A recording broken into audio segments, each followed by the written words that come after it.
Hi, welcome to Warrenworks. It's going to be a bit of a different video today. We're going to be slabbing up this big, beautiful ambrosia maple log that one of the local tree companies dropped off for me. So for a saw, I'm using this Holzfforma Farmertec 372 XP. This is a clone of the Husqvarna 372, and this is a good little saw. I'm running it with a 28-inch bar and a skip tooth chain. I've got it on this Alaskan mill, which I modified a little bit to fit the longer bar. And with my saw set up, I put this dirt bike ramp on. I'm using this just as a guide, and I need to rotate the log. I was by myself, so I had to just kind of use what I had. I had just a shovel, and after rocking it back and forth a bunch, I was able to rotate it up. If you look at the log, there's this kind of interesting twist through it, and I thought that might make for some weird slabs, so I wanted to cut that off on the top for my top cut. So I wanted to rotate the log up in that direction, and this little aluminum piece I can just screw down. And I put some bar oil in my saw, I got it ready to go. This is a good saw. The biggest issue I've had with this saw is the carburetor goes out of tune pretty quick, so you have to tune it in a couple times every once in a while, but overall for about a third the price of the actual Husqvarna one. For someone like me, this makes all the sense in the world. I'm just milling up logs in my backyard. I'm not a tree guy or anything like that. And this thing's an absolute beast. So I was able to cut that first top cut off, and I had to just come back with the saw bare to finish the cutout because that aluminum piece was a little bit shorter than the actual log. Can't remember exactly how long these logs are. I think they're a little over 7 feet. And then I was able to adjust the Alaskan mill to the height for my slabs. I cut these at 10/4, so 2.5 inches. And you can see that first slab still has a bunch of kind of wane from that first piece, but I think that would make for a really cool epoxy piece. I know that's what a lot of people use slabs for, and I'll probably do that with some of these. I ended up getting a lot of slabs because there were 2 of these logs, so I got quite a few of them, so I wasn't super picky about how each piece came out. And it's beautiful ambrosia maple. Once I peeled this top layer off, you can see the bug marks from the ambrosia beetle.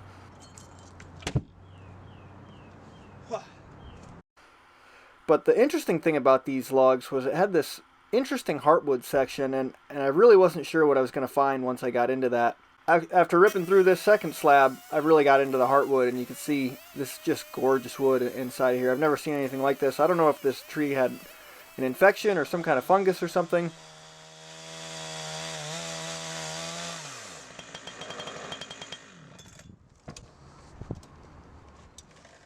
But this middle section is just full of beautiful colors. It's got a lot of kind of green and browns, not very common for maple, and it's just gorgeous wood.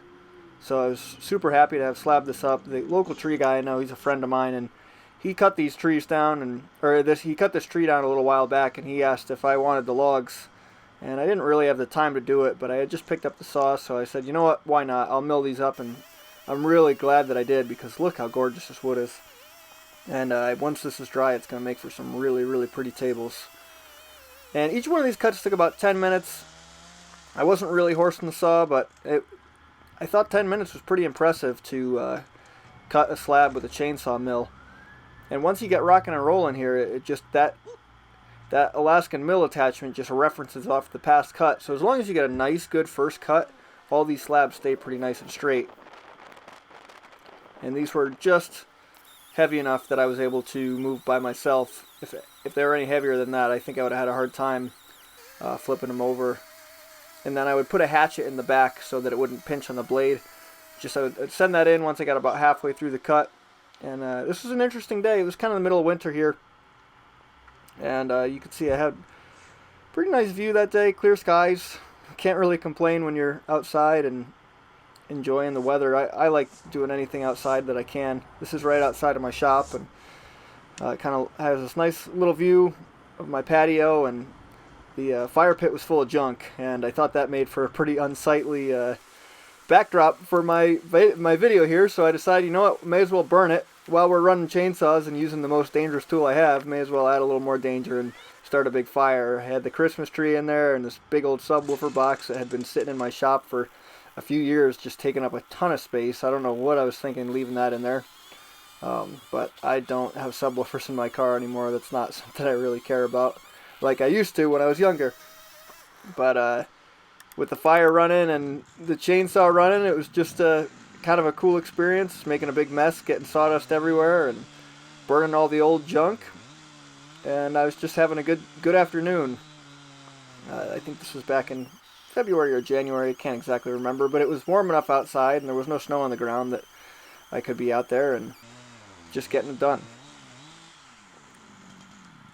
And once I was cutting these slabs, I took a big marker and I was writing on the ends too, just to number them, so I was able to, when I wanted to be able to stack them back up in a full flitch when I was done. That way they could kind of shed water. And I'm going to just be air drying these outside for the next couple of years. And you can just again see how beautiful that wood is. I should have kind of gone for the Cremona effect where you dump a bucket of water on it, but I didn't do that because I didn't have any access to running water because it's the middle of winter. And I could muscle these slabs around, well enough by myself.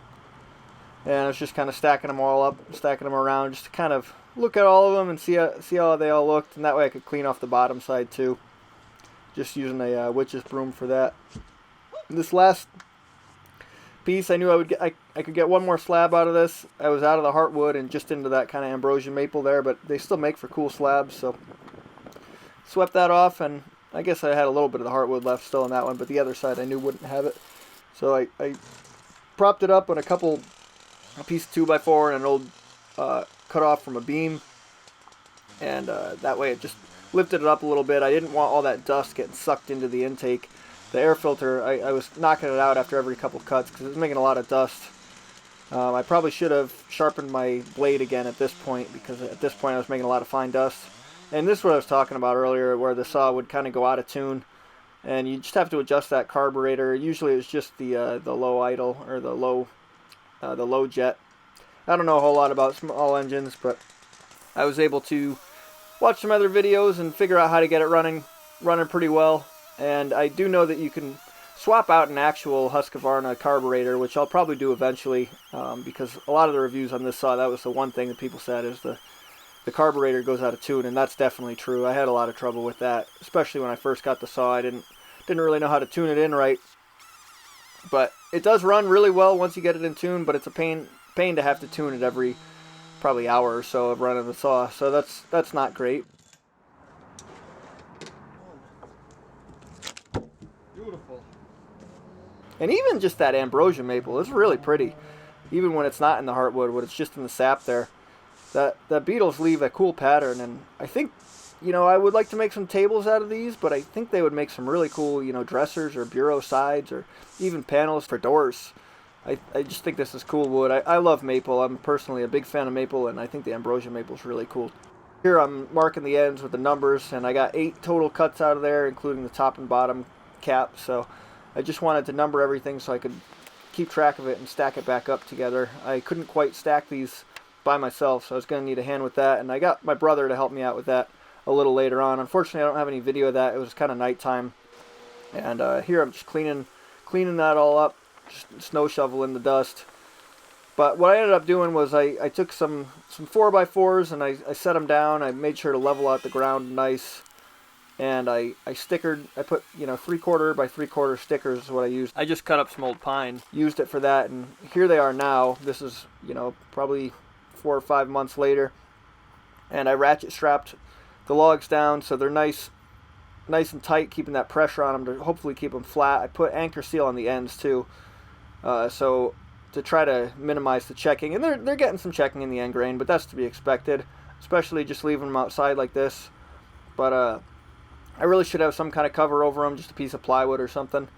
But for the moment, I'm just air drying them, and hopefully I'll be able to find someone with a kiln or something that I could stick them in. And so I had 3 of these 4x4s. I just used pressure treat for this, and then I still put a sticker on the bottom on top of that, because the pressure treat can leave a mark on the actual wood, and I didn't want that.